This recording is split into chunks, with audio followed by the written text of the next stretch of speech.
Langi podcast ke Lebanon explosion ke bega nyano imbe gore ke bega ro Lebanon capital ke no Beirut ado Donald Trump ado hanke bega me hasa inka to American umbai ni mawo titi letran kore okay ado vaccination iyo goda lo hungini nga ko onda bele diamond akamanda copy of beginning a Kundambe bani aharam parenge siri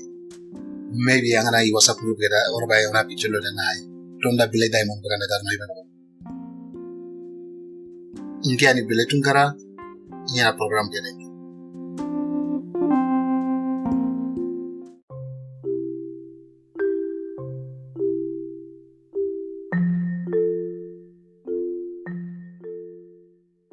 imbi gore wanya garo Lebanon capital ke Beirut ogozon kaso ke nagato ke tu ke ringo 2020 ke hibe kata kamo hili sereme kara yunu tummi sereme brame ido ke imbi gore non Beirut Lebanon capital ke Lebanon ido hi gabe dalame before ke imbi ngabari mebe jegana Lebanon Kes Lebanon ida sino tami wala kinkama ida Kenya nya corruption nga jange ado economic calamity kibega saki kama economic ngota bega jamana ke kama ado kimbi gore aga Kenya sakata kundu ido kunga jammi so ben kame imbi gore be go para me wari utilati lati kimbi me wahama me wala capital nga kelli hari imbe ke bega ro London Grenfell Tower gay Kimbe ga kasapo mo kombe o manyi o wala kimbe me wari aga bu capital city ngo kombo ana ke jange capital city be no onde ke jange be ga o mara hanga jange Lebanon is suffered ke tragedy be ado ke catastrophe ke be kundu economic ngibare ke do economic calamity ke corruption ngibare ke be gay se suma simmanan tu ko keme warni kai ido ke kota ibunda haga nya ko kota ken taka khembena sasa because explosion ke ganya no be kamo hili mesere kara an explosion ke no ndaro explosion ke tinto ke no ndi report ke ado ke numba hay na segene because yugun wa loptani jara nunu hitalne ke numba hay segene harsa Lebanon siram pakke be ane higa inna no mundina ni kanu nga buido ke explosion noy ken bani kotino bandaga ma kaman continue anay kagan ta ko mo ga to ga yele kata kanu beni explosion ke gara ikanu ju damage loptani ga gabe ga bonodo explosion ken ko nga anay loptanu beni wi ga ni jarandina ni ga pot ke tinto no gondi ken da jarande on ko to ni ma siri o sori beni ga injury gi jarna mo kombe loptani gabe ga buida batinga kendo talanka ko take siri ti Lebanon wega no tagalle mo benu ka ke explosion tinto no gondi kunju taju nya hayna kunyu ko gabet sasa ira taju be wari do ke imbe roege kumba hayna sasa iro atray nya me harsa ni kilu ta gondi ake ke imbe higa kasapo yese suma ke ganci mana tike o ngajana I capital ke patrini no gore yani hibay kenni manni gara hinu benu ngana hinu be gang na karime gana kati aga keme mi gore jada barni manda ke sababu igara ku karni me pot ken gondi man ku no gan tintame gis no ko hilani ga kati man ku no ga hilli gan tintame ged Lebanon ma here kitanan tunanti igara ku liquid ndo ku product ben karni me ku imbe ngana ro akasa ku kunda na ko misale ngana sidu tan jigin sanje ngadi sigati khare gede aken ka banta tunanti ken imbe ngana ro ken akasa pona na nkoto angana imbe mputu jilaxe ko man Lebanon I hero ngaba ken no ko ya kunya kirni no gorgo sesa ka hibe important ndengani kenni agara damage be dabari I jamane ke I do ki town business no gondi I capital business ke no gondi ke mem major city no gondi ka ajabi ndeke ni hibe no yindamu ko Lebanon I jamane ke do struggle bega me kusino tantan ko ngara ko kam ngar corruption ke do long time financial crisis ke be do ke igandin konto begi jamane ke no gondi ado ki division begi jamane ke no gondi ko memu kiganti jamani ke no kondi ti I parti ku no nga ko misale Gambianu parti ku ganta memu ken mo be ngana war UDP do PRC sere wala PPP wala NPP adu gap ko division be gina kay bane su ganta dine bane I xanni yankani bane dangani ko kemme struggle Lebanon gatal la kemme ngam gombe ken chuanda Lebanon kibare ketal lan chunon dina ko to dambe ara igandi mbi ko to ndi jamani ke no kondi kumen gani bandan nga kundu miskinu nakantal lato ibanna ko no kondi kumen gani miskinu nga kuntal lan to ko halle Lebanon economic no kondi explosion aga kati I abia so ke customer ko wani no be abium fly ke usuga dundi no be wer no be no gani kumplanter no nga kungir no yokono carrier aga Beirut International Airport ngo passenger terminal ke no be kendo explosion ke ya no be kempai kilometer kabiam ko English ngwani 5 miles airport kenawa. When making the announcement in Beirut, the Lebanese prime minister cited corruption and the political elites as a part of the reason that he is stepping down and the government is resigning. This follows a number of high-profile cabinet ministers resigning, citing the explosion at the port on August 4th. Up until this point, we saw the justice minister resign along with the information minister, the environment minister, and the finance minister. A lot of calls have been coming from people in Beirut saying that change is needed, that the political system needs to be overhauled. We saw violent protests over the weekend. There are still some skirmishes happening on the streets of Beirut. We've seen video of that. However, they are quite a bit smaller than what we have seen in the past. In making this announcement, this address on television, the Prime Minister said that the government had tried to fight corruption, had tried to do what's right for the people and why they were put in government. He said they just weren't able to fight the elites and the corruption that exists in the system. At this point, we are waiting to hear international reaction to this decision. We know that officials in the foreign community were looking for some kind of political change in Lebanon. Mostly we heard from French President Emmanuel Macron, who said just the other day that there needs to be a new political order in Lebanon. That appears to have happened, but just how far the change will extend and will it actually answer the calls of people is something we'll have to wait to see. Of course, you can get more information at globalnews.ca. Crystal Gamanson, Global News, London.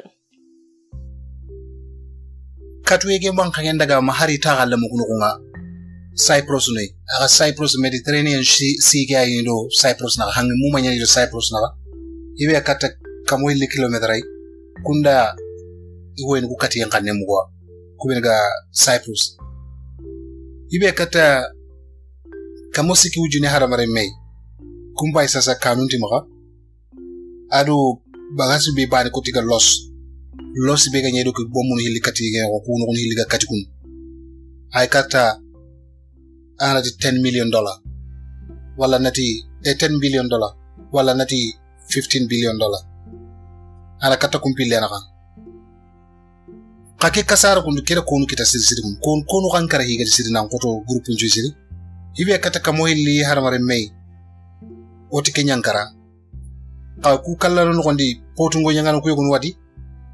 anay setata ko benuga potu ken ko nanay take kompe men kon kompo ko beni liga kati anay nanu ko late ku nyumen wa yo konti ken kondi imbi kallano nga konti ken kondi soro karagi me anay no sinu yen ku ngay nan daga soro ku dema ku nga karake no kondi report ndako kananti american ke bani karake no kondi Egyptian soro hilli karake ka place no kondi ido ke bom xore kati no kondi ke dingra xoro hilli ga kati kundu aro lemunu soro hilli Australian kunga kara kuno kondi kharsa ido sere mundi nga meno iga xobe ga gerni ga tagaw gerni ga soro mundu ane sere benu ganta iga masimananti wanyine no kuni soro beni ga tunanti wano ken kota iga matandi sere beni wano ken kota ku harsa ido game mundu nga me cruise go gano ikati wanu ko arno hure no gondi ga yala no jige kama idi dolon gudi woni ga patin no misikin plane yadi cruise ship agency go wano aga igo maka ganda ngani abu mai Abu Mahi ati ke cruise ship ke no ndati soro hilli mankan kera kungari soro nyeri khabarame aken cruise ship ke to ni ikati Orient Queen ship ati damage gabe ganya ihure gay aya ni hure ge wen ka governor ke be ga Beirut ati be kata soro kambe do hilloi ati harsa ko igasi manat kungano ani soro ngi mundu iro kun kamundu ngame asaga banga be gani foreign worker nye ko serbe ga jamane tanana li Beirut so Kenya Beirut imbege khibare harsa khibare ke wa ongoing khibare kama nyame harsa ka agara damage benya kempai kata $15 billion wala nati 11 wala 12 billion pound Kenya damage in Kenya aga Beirut Lebanon jamane ken ngondi do crisis ndo kotando ke coronavirus affect ke be ke sukama ke haga gar kai kana I hawata mpia no sirino ona break in note onda iler no na Donald Trump ka wege konanda ngani aga kato do be do hero be no game soro nan kori wotene America election ke no ngondi ti letranga ana munne naga sigi wotara ke ngote a opposition ke ga igati democrat ndu kun kati kellante nyana yirgi coronavirus ke gano ban so Donald Trump do hero be no game na kenda bari ado coronavirus vaccine because coronavirus vaccine nga gadi gabe nga yoye ke no so just after this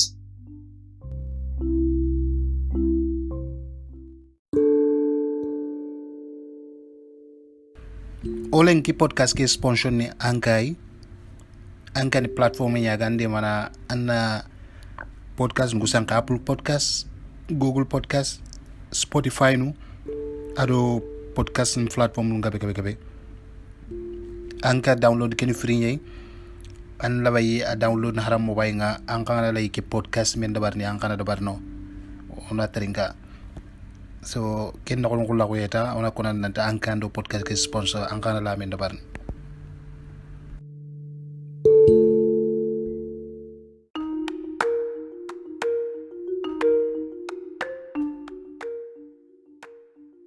post office postal service irige American wote asuni ketigame bane post office Donald Trump ado khaganta ngame because Donald Trump ni khagande Donald Trump hino na Donald Trump maganda giri president ko ngamunde na kitindi kumpini Donald Trump do here njome imma perdi kusino na katiriya wote no gondi wote ke be gada barni November Donald Trump serbe marantenga postal service ke ala kembo ga ni mesere lay kenyi mesere be gano kempai hero nya dabarni Donald Trump gantamu nda sorona ngoteti post office ke koreo ke ko kempero na soroku gabe kanundi bakananti warga na polu njolle gena daga wote kai imaili fo mo ngata balle tara na warkata wote ngompo gena nti ko ngote Donald Trump do hero tan no wamei Donald Trump kanunte ni magalus ngen mati Donald Trump walusunde polun ngubenu ga igara barna America ga soron tini nanti anke maka ko nganya na walla ngote na kodangani kunyanti Donald Trump walusu so harsa Donald Trump arabanya na wakanya ne khaw ko hibe kentu ke polun ku gara hibe ko indication ju gara hibe ko kenken ya alusuna Donald Trump khaya nga ko polun yanta mun de lusu kita haibre yake kutenya na kane White House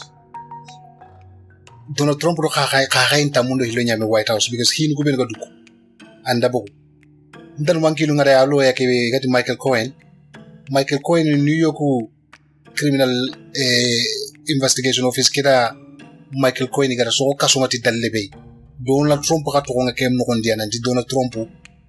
Michael Cohen gara hibur kuben dabari agara illegal activity kuben dabari dabarti Donald Trump sababu because Donald Trump alo yanyi Michael Cohen New York attorney ngura Donald Trump ko kono ko agani president sasa because memo we wana America no kondi igati ko maka president nge kiten ke memo tradition yanta ko president kilu nanyi jamane mare ngata maka kitu do hono tan wara on ama on karanga ana kilu ngaba kamare ke kam kete ke memo ke nyaay Donald Trump tangana hinan nani kanda lusu wotenga mina dinga ku kitu yoni ya Donald Trump kan na kenya mara kasonga kesu sababu ndangani Donald Trump na maida barni sasa ana postal office ke atakine adi me nyange ngarano kendo bono ni ngame kenda post office ku jongon kaw ken nille ya here gabe gabe bari post ku atarina mo menanti imaga electoral voting nkaiti kembere nya treat in first class ko class hana nyen kenga post office ke ko ina kum prioritize ne na kunya na ko kunya ne hu hana ngai ben ga deliver sasa ida kunya compete wana akapale maka ke here su da barni ada ngani post office ke.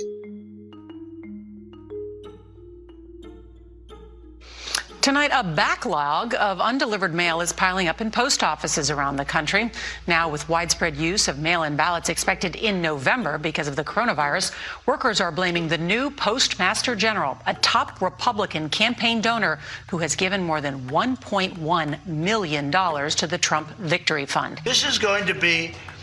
the greatest election disaster in history. And now there are concerns that cost-cutting at the Postal Service, overseen by a key Trump ally, could undermine postal workers' ability to deliver ballots in time to be counted, allowing President Trump to question the election. If you do universal mail-ins with millions and millions of ballots,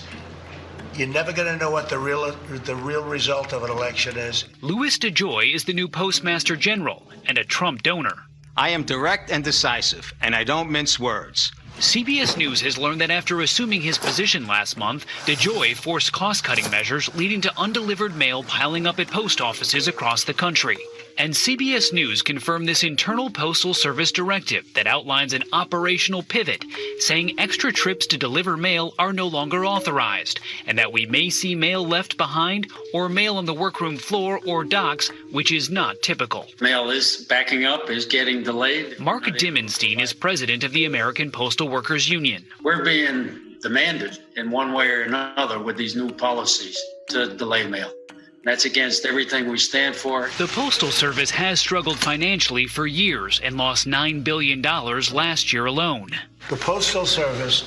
is a joke. Postmaster General DeJoy declined our request for an interview, but in a statement, the Postal Service says it is in a financially unsustainable position, and despite any assertions to the contrary, we are not slowing down election mail or any other mail. Today, House Speaker Nancy Pelosi accused President Trump of trying to delegitimize the election. He wants to cancel the election or postpone the election.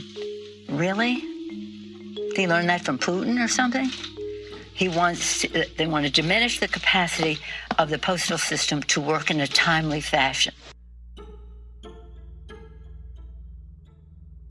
So, akapalimanda kebega marantinga postal service ke America sasa ara posun ku jonkon kaw sasa yakata 56 pence me America dollar gano kondi na letra nangote ngaitulo letra no na sen gandi nga ni tampile do hoy santim sasa haikima tangare do santim jongo ke bane ko tere na munda ina soro ku la samandia post office ke khibarenga soro ku maha hari border because polu nu ngara hibe ko sasa nanti gasoro ku tirni nanti ko wangote ne ko dangani ngara ko mo gombe nanti hibe kata ma 76% kamen no gondi tanyero soro tumbi sugadi Democratic Party ke no gondi opposition ke no gondi kunti nga ni iwoten ko chenchedi post office Donald Trump party ke no gondi kamenga di tampile soro hili sugadi kunti ina munda ina dabari post office ka ibe kata tanyero soro sege so ikunchu titelle woten ko pega na ngote so Donald Trump wat na di post office ke nti favor ana Democrat ko favor adi hero nga mai aga post office ke soroku here nyala iganta posun ku de ngeti mo ara state gabe wara adi wakiten nanti bari mandai wa post office ke bote mo ke sankhene da su because ganninga state gabe iwotene post office ke yanga ne jomane ke halle wala ngane military service nga khasa sa coronavirus ke state gabe ti haranga ne America imeno ko kadi kita anna ngoti ke mo ndambe ko soronga bunna magara meñi Donald Trump di soro ko kamano ne kite state Democrat state ngo ngene kite ngoro ke hisaba bunga nanti maka alaw state ko ay le gadi ko benu ga mun soro na ngote post office nga ina extra ballot collection ya dengene no ko koreo ke ina kubota na dengene no ina lohota na dengene no ko sere benu ga post letter on dengene post nga ina rondi kempo eno gondi ani hike njo Donald Trump da Republican Party kira hero tanu sa state gabe nanti maka ndabari imaher sakundi yana post kwa jono mo mena toka ka system gebe hake kesudi iga kanna Donald Trump perdenga ti postal votes ke sergabe na munda ngoti postal vote ke democratic side nga I watu 1990 kunna ndaga post nkompe kana kunga bentatele so Donald Trump kilumpai ke mo wadi sasa Joe Biden agada vice president kebe choose Kamala Harris kebe magani indenga abani jameke hatambine Ogos kita mundo hillo Kenya nata hananga kelana announcement ke dabar nanti ini vice president di chagara ibe kan Kamala Harris ida gadagana irigi wotenga against Donald Trump do Mike Pence itiga mwanu ngano ken nogondi igang kawa I campaign nyana idea ben kama America politique nogondi ado igang kawa heru ben sokondi ni gana gagner ida honne ko ken nogondi kaidiga meke sembenga benya sakati Joe Biden ngalege na Donald Trump attack ko Donald Trump perza ngara bonondi ndebero tampi be sa America sronkama tike coronavirus so bamundangal because ikunga time ga kanya vice president ngo Barack Obama dangani ke tora memanya Ebola ke gari America so hilibane ko tangara Ebola America ka Trump gara coronavirus ke beru alo Barack Obama gara hinu beno to ngono nandi Donald Trump na kunto ribatendi ke pandemic tananga nar because pandemic nunde biyana Donald Trump da kumpere su bogono nanti pandemic ngaranya sina be nerti kama sima nanti pandemic wanya ni time Kamala Harris sugandinde ke aya ganya atambini hananga ado South Asian American woman sere hananga ya garim pananga nanyi parti goren ticket nga sasa kundu nanti wa vice president ngumu ya garim pada makinye ke sigre America so atambini hanan baya ya garim panan nayai India hanan nayai ara kesu makama sukita As a child of immigrants, she knows personally how immigrant families enrich our country, as well as the challenges of what it means to grow up Black and Indian American in the United States of America. Her story is America's story, different from mine in many particulars, but also not so different in the essentials. She's worked hard. She's never backed down from a challenge. And she has earned each and every of the accolades and achievements that she has gained, many of them often in the face of obstacles that others put in her way, but never quit. And this morning, all across the nation, little girls woke up, especially little Black and brown girls, who so often feel overlooked and undervalued in their communities. But today, just maybe, they're seeing themselves for the first time in a new way as the stuff of president and vice presidents.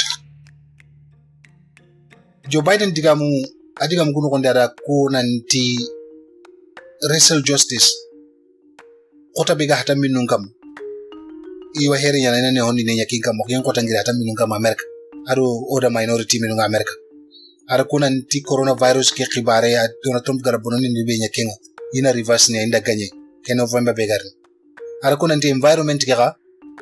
iwa here yana environment ke Donald Trump gara bononi ne be nyati environment ke khibarunga is America ni group ni gono ko igatin Paris agreement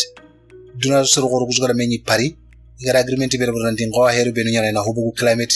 warming ke global warming ke Donald Trump di bakandi group no gondi ina here yana ni sagandi no gondi ada history ne ko ken kan gondi ada history ne ko Kamala Harris ka gani ado Joe Biden renew ko kebe ga 2015 ki kansanga ado ke ngani mbenya nga ko ken ka gara Kamala Harris yelingi resiri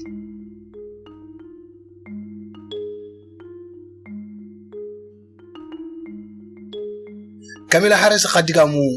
ido ke mitini hanay kundu ita hananga gara menyi as a nominee agara diga mi ke gabenya at Donald Trump attacking them ada ko isara no ngara menyi mo gombe nanti sara no pilli da menyi America nangir duna tongongui na menyi imenyi sababu ndin kite civil right movement ga no gondi ila metu Kenya no gondi aga diga musiri ado agara jamani ke promise fundamental changing nanti o change gore da barna America ke kota bero ke hibegi kam everything we care about, our economy, our health, our children, the kind of country we live in, It's all on the line. We're reeling from the worst public health crisis in a century. The president's mismanagement of the pandemic has plunged us into the worst economic crisis since the Great Depression. And we're experiencing a moral reckoning with racism and systemic injustice that has brought a new coalition of conscience to the streets of our country, demanding change. America is crying out for leadership. Yet we have a president who cares more about himself than the people who elected him. A president who is making every challenge we face even more difficult to solve. But here's the good news. We don't have to accept the failed government of Donald Trump and Mike Pence. In just 83 days, we have a chance to choose a better future for our country. Kamala Harris, arako idiga mukwa dinanti Democrat kuna health crisis ke bega America kama. Kisa hambala ku crisis bega America kama ti coronavirus ke bare. Ado ke Medicare problems bega America kama. Ke century mumansu ina here nyana na ke manage. Iga pandemic ke manage mo gombe. Ado economic ke ga talambono. Ati keme kota ado keme economic bono ni coronavirus gara sa America kama ti Donald Trump president hunga. Keme manya mageli Great Depression ke. Was going nyambala ngabo. Great Depression nya August 1929 igero kata 1933 igen kibare nga koto tunano ko kedi sakati rop igo ndakitene khalsi ndakitene golle ndakitene aganya ko crisis ke bega 2008 kana an koto kengata ati Donald Trump harake menya junga ya America ti amara ndi mo ke ti coronavirus ke system ke ado aga jamanu tananu ya hello na America ti na America democracy ke undermine ko Russian dambunga Donald Trump demana aga wotin adanga. This virus has impacted almost every country, but there's a reason it has hit America worse than any other advanced nation. It's because of Trump's failure to take it seriously from the start. His refusal to get testing up and running. His flip-flopping on social distancing and wearing masks. His delusional belief that he knows better than the experts. All of that is reason. And the reason that an American dies of COVID-19 every 80 seconds. It's why countless businesses have had to shut their doors for good. It's why there is complete chaos over when and how to reopen our schools. Mothers and fathers are confused and uncertain and angry about childcare and the safety of their kids at school, whether they'll be in danger if they go or fall behind if they don't. Trump is also the reason millions of Americans are now unemployed. He inherited the longest economic expansion in history from Barack Obama and Joe Biden. And then, like everything else he inherited, he ran it straight into the ground.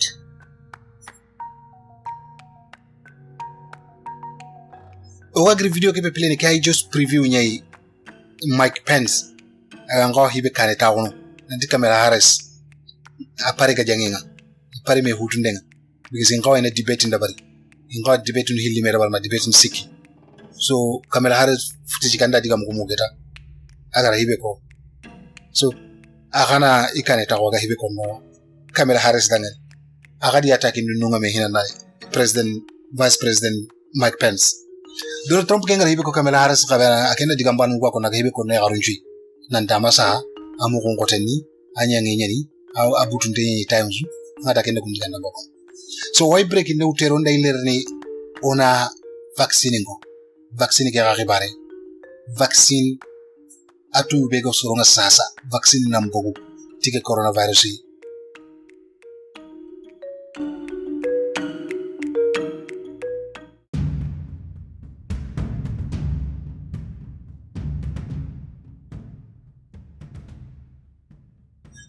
a imagine anki ngana sere sasa kun hibe vaccine ngita coronavirus imagine asimma sasa ko misale anki nyanya sababu na sare kita ki coronavirus vaccine cases anga tugaro be kitana mallemu untanya na miskini ke imagine 1700k ko gatini 2020 sasa wallo gatini 2020 1700k kalenda ke ganyi kenga time kamusi kitampile sine dangindege before Edward Jenner aga here kitana na idea ngita jangiro yogo nyari ken time gatna na smallpox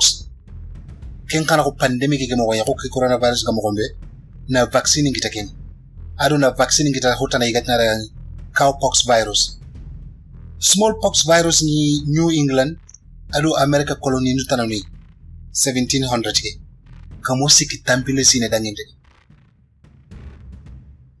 ken kamosi kitampile sine dangindege ke smallpox virus ri ken time koma wongi tampilendo hillo Boston America kembere ke jangiro ke smallpox jangiro ndamber ni huru kuno nyari ga komo kurti huru ben nokondi aro huru ko belga gili tibabu jangiro tibabu jamanu tanano igarni America igarni business ndo hitano ni iro ki jangiro ni gatna smallpox jangiro ke gabontene a huru mpundu banyana mpatu kuraga ga bontene kwa sasa ga bontene mo gombe ke coronavirus bonte ke am gombe kamosi kitampile sine dangite 1700 years ago 1700 ki calendar ke smallpox ida herinya ikonto ikaw hibe dabari ke smallpox wa angri sankeli kum authority nda herenju dabari ikontai ida ke sagundi ko igara ke bisa ko kamasa se gadni quarantine o hondo rikan no nana magabu sellanga mangana nyanda wajaban kam kembe masking kibar ke ntai itnanan to anka yati sere magabu bigisi la sami ka kome goni igara bagandi West African jamani yowe isi West African komo kini nyaka mini media gani in America ino santu ko tundiro hura bane no anta ko tibe gari jamani be kome goni un group no gondi komo igo igara nyakome ngana bogi limu no gondi West Africa na force na nyakome nga mpaido ke no ngana ti kome na arti koma ko America ani gollini minister e gomaga igati minister ke dangani mada minister ke to ni mada iken time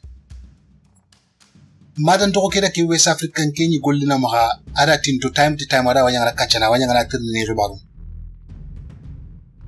ko tadi ara mada to ke tirnati ke smallpox ati Kenya ka kun karanu iba Africa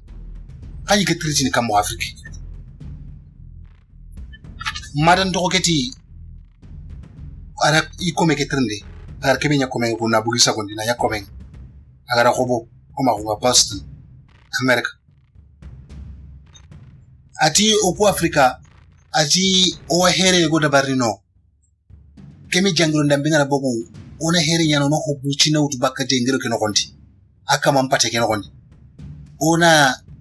baramel lo sere kubelu sa hantongani ogodo jangiro ke mem makita ona hobu chinero ken jangiro di kun kama num barame ke no gondi yena tuiga da barno mo gombe ken time ka ken time ares kin tenge yani because minam pati sere sa hante ke hati ke barama na ke jangiro bu chinera no ke de jangiro ken dara kama pati no gondi jangiro ken ta sembe kitan seri because jangiro ke roti sella nya maroti o transmission ni kayni hadi jangiro ken dati wa bontene na lakamanga jangiro ken da duni agar jangiro bucin ke bera kamam paten gondi ken jangiro ke be gelli sala ke nanti waruna kamam paten ana gajana nanti ngero area kitan ke wairea kwallanti kapia ina ken process ay vaccination a khosal ki here ko ken tibabu dangani madan to ko kidan madan to ko keda ke experiment da bari arani khotte wa ke diga meti kenya gara vaccination lit America ara here ke da barani igara dabar sura hanu be sergabe kara khoni kaga banga be asiru sergabe yaga small pox ke cow pox ke ida ke bagandi Boston ida sanki kumya Boston mu make nogondi New England ado America colony ko kutte nogondi ki maki jangiro ke ga vaccination kitan ke ina vaccination ma compagnie ngari vaccination bagano ko Johnson and Johnson iga khaisu ko rengi tanay sasa ire mulle munya ga sembe nga sasa ma Donald Trump na har banere menya ambassador kata England yere sasa kundu makinga tini UK government na golf tournament na bari Donald Trump resort yo ko be Scotland kun chari khalsi nyam kondi lengi kota ya sigira ko rongi tanati ke sababu ani atambi nin ko menya ndake vaccination idea kigni ke vaccination no manya na West Africa bani ko tanya na India gai katiba un kuma nyiga ke mokotu nanti an hotu ke kama mbarame ke jigi be yana tuiga ba kamel mo gombe naro ke sir jangira de ke bar sir sahanda bani ke ko jangiro ke ndari an holla ken ko ngonani sir kana ko ken jangiro wa ken paten no nan duta an tagaro nan taga sembe gitan igadi vaccination amma dina vaccination lo pingu nyeri gas pingu sir sahande ko jangiro ke ndara ma katro nange paten no igadi malaria vaccination aro vaccination to malaria nganari ana simana ndawa iwanke patike no nan duta an tagaro kera ke idea kini tibabu ke har na khannen poro ke idea kama ma horo en tibaburi madan to ke minister ara khalsinga bengita ken gondi ara munchi ya khalsi gumum kemme haga waja boy sasa kundu ti coronavirus ke vaccine asuga pontene hoga ti da vaccine ngita Russia ti da vaccine ngita ka ima approve nan World Health Organization ma ke approve nan ka Russia ken gondi ti da vaccine ngita ka Russia ngibare ni me magadno serante kiskisi mo goti usudon Putin ga mo gombe asembe be gadlen ko take na seren chango di bakari ga ga seren da bak so okurno to na hay kundu ka England ndo no ko tanan yido trialing ame harsa vaccination ngat coronavirus ka hibe ga no ko ni mo vaccination kita coronavirus kenya ni matter of the fact sasa kundu kenya ni o podcasting ke kwe o no warin tantaringa nenga angana ke podcast sank ya walingono dangani on kata tatana arrivederci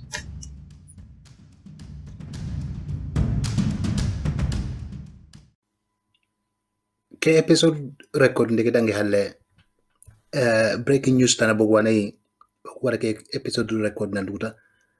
juma ke kota Donald Trump ko wone ikata dangani Robert Trump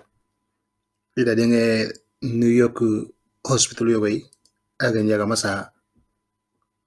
ke Friday evening ke Friday dangi deke kundu ida denge no ka fati Saturday ke sibiti ke kota Donald Trump ko ni ga do yene ke ato ngane Robert Trump ke fati tanjeru sina bane akengar ndem magabo siri ara khenta politique ko Donald Trump ra khenga politique mo gombe akhibare magabo siri so kafrin ngala karake ngala tuwana ke ndanga abiranda wonyana nati arno la kanda ka fati alde ke ngala nti duwala ke ndara ngala nyanjar na ye yugungum fati ngara muta na ko reflection nyawtu na nyime du haya na du konti mbagande na nanti kebe kala kita kundu kenta to kange nyimbe company anna here nyam ko srena na katal lay because ara mare me ngana khibari junya dunan khibari ke bani kot ay whatsapp status nu ko bani kot because as islami nya kita whatsapp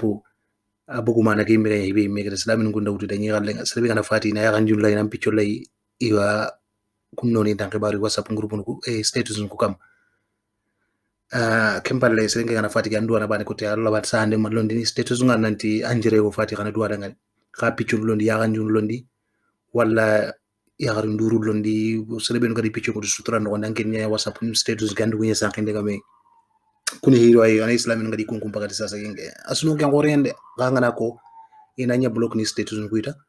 e kun ta kadu nganke ni status ngai ka tira kenga ben kagem palle ge junubu nke slay suwa junubu ndabarni marla ngana sebi tangale ibe ga ma junubu ndabari kha ko annabi nyumuko kagem palle seren juwa junubu ndabarni junubu ngen ci ren ndabari su ko xeyna non ka junubu lo status nga pe status ñu mewre ngani hibe sran ko ngane ko wana ko angana ti ngamo gombe wala nati nyangale hala iganda status ntia sran kulle non ngesa ko tenga serga biganda ho wala status non ka sa ante ngis ke non serga ben taka ima ko no kwanta anna andu koyi anna du kinya sigra be rambire nga dukundu so na dambire ke sunon tene ka ku second bu chunu benu ga anga nyakale no kondita anna ku ngara status ngana sro nyaake boko ni dangembre anga igandu beni gana mi kan sro ma ga hayni status nga anga rek na dingran beni anga ku nyaro status ay ne ngem ko rende kembal status ge madangi kawandi onda awre ga saram ko len xande nanti ko anyangale hala ko sere xarbe sere wodu ngene kello ni status nga nanti nge nyangale hala mbay kunda no so junjungu ndo hoynu lay walla sero yellanto anga ku nyaro ne sro nga soyniya kembal nga sere yellante nge ngar no so nan ko duwana tan nanti anna latiga nanti ama kemi sa angi kama walla ma sa anga kama am family kam kasa saura soro yellantu warga so yonu nga kita oni ro status ko tanji ke second o ga so inia nanti waxene walla yego mini buru junumu nyangana goro ona ku nyaro status no gambe wahini sasa kemballe anyang mo be times wana ko nyana na lan khibare ngeng tiank katandu soro na sella dungo na kungu ngari hibenu ngan ngan hukken no nde arba nyana la na yampa because so hadith ndere ngal lagati I was relating farenga di was relating la ko tangena tri nanti kata nyanda kero nya anatiyo anyanda kero nya anatiyo anata anyanda kero nya anatiyo anati dan chutu duna ka idan chutu rai kange ngana yang khibare njupi buren juga status nya music ambani na music ndere ngage haram tenni ambani ngana tringa alla ni ghafur rahim ka music yanna ken takandi duna so suga tringa du status nga kumu kungo on kawana kungo ngara ka osuki nyana Allah na bani su sitini akota su bani su ni kebe gara Fred Robert Trump kita sasagun aga sa kabari nga bani ko ta family nga yorna daga na li irante hizu bakari sere su ke kota wangane so angana ke kota zimbata na status ngu yoni hinu dogono anna magasro yelantulo nga suinia delo minnano mangara musique lewre ga xedne jari garun poino anna ya garun tikaduru inkola duru hara nyaqe bo aga masutri mo wala islam ngara sutri be ko nan ka kumpatandi baka status nga status makeup njorondo hidin tanolon status angana kinyalla yikata ni mena mo kontanta gis junubu nge angana sankere sorko ha isa kuntenga ngenga ket kenya no mangi magawira magasere so be nyanga so indan status ngo wala kede maga hida gante yen kita wala hiya ne ke maburo aswad barni mana amanya ngunte yen ora nya normal nyetat ora nya normal ta hinya sas kenya ni status ngo ayani ngege ndanga islam ko ke no kondi denki kota ke sakati usran ko dera ayani problem bo gore ke bal status la ka wandu lone status la bay news lone nanti ke hiwlane nya wala status na hi ore nanti anjere go fati ndu wada ngane ka ya kan jindu video ndu jare garu igo ndi yakin karni me love li naka keta sugundo anas me status ke baro kwara status ke finanga bo snapchat and ke status jopa facebook da status ke idea nguti daru facebook status facebook gara whatsapp ko weda ke status ro whatsapp ko sasa status ke hinda mejo facebook whatsapp youtube snapchat kha ngara kin ko ngon warga indai mo kombe keta ngarno ko arna laga suru kino suita arno ko hamia so kenya ni podcast ke breaking news ndaki kaw nyemere keta because kera nyinda podcast ke record and thank you for listening and arrivederci ke podcast wa apple podcast ngono gonde do google podcast ngono gonde ngelli anga ma dalla ngaro groupe ke no gonde walla ngana la dere ngana online gay walla ndara sulul facebook okay wala naraga sulul Instagram ke anda link itana kata ke podcast on SoundCloud wala Apple Podcast atau Google Podcast ke